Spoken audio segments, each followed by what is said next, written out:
Rīgas Sadarauģis, pirmais saskaņas centrs, sāksim ar jums. Jūs rakstat anketā, ka līdzīgi kā valsts prezidentam, pilsētas mērs nedrīkstētu ieņemt amatu ilgāk nekā 2 termiņus pēc kārtas. Nu, pēc šī principā Uldim Saskam jau būtu sen jābūt prom no Liepājas domas vadības, bet vai jūs domājat tāpat, ja mērs būtu no saskaņas centra?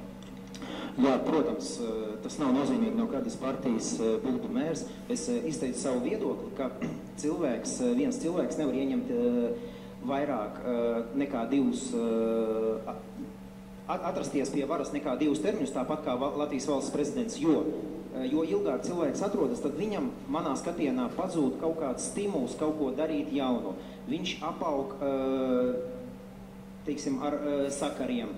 Un nav nekāda, kā es teicu, stimula, un pilsētā nenotiek nekas jauns.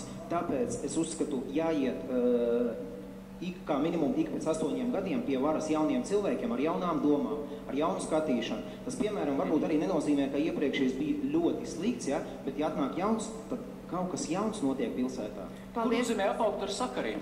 Tas ir kaut kas slikts apaugt ar sakariem. Kas ir saņem apaugs? Ko nozīmē apaugt ar sakariem?